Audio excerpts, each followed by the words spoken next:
नेताजी नमस्कार। हेलो सांवर जी, कैसे हैं आप? बहुत दिनों के बाद याद किया। क्या बताएं नेताजी, थोड़ा अच्छे भी हैं थोड़े खराब भी हैं। क्या हुआ? धंधा मंदा चला नेताजी, कुछ जम नहीं रहा है। सोच रहा कुछ नया काम करूं। आखिर आप करना क्या चाह रहे हैं? क्या बताऊं नेताजी, भाग दौड़ भरी जिंदगी से थक गया हूँ। सोच रहा हूँ यहाँ आके खेती बाड़ी करूँ। ओह, ये तो बहुत खुशी की बात है कि आप जैसे बिजनेसमैन खेती बाड़ी करना चाहते हैं। जगह की कमी हो तो कहिए, रायपुर आ जाइए, मैं सारी व्यवस्था कर दूंगा। ठीक है? ठीक है ठीक है, अच्छा, रखता हूँ। बंदोबस्त हो गया। पर दिल्ली पुलिस का क्या करें अंकल? पुलिस हमारे पीछे, हम ऐश करेंगे।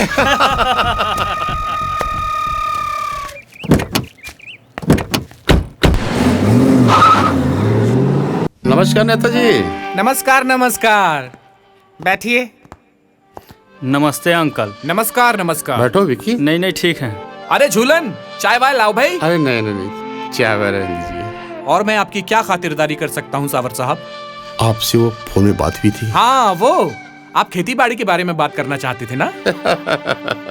हाँ, तो सावर साहब, एक गांव है बरिहारपुर। अच्छा वहाँ पे मेरे परिचित हैं प्रेम दयालु सेठ। अच्छा। सज्जन हैं, आपके लिए व्यवस्था कर देंगे। आप वहाँ जाइए, ये चाबी ले जाइए। अच्छा, गाड़ी आपके काम आएगी। अच्छा, ठीक। ये कुछ रुपए आपके लिए। ये क्या है, मजाक कर रहे हैं क्या सावर साहब? अरे कुछ अरे नहीं। छत्तीसगढ़ है और छत्तीसगढ़ के लोग एहसान के बदले रुपए पैसे नहीं लेते। अच्छा फिर ठीक है, चलते हैं। अच्छा, ठीक।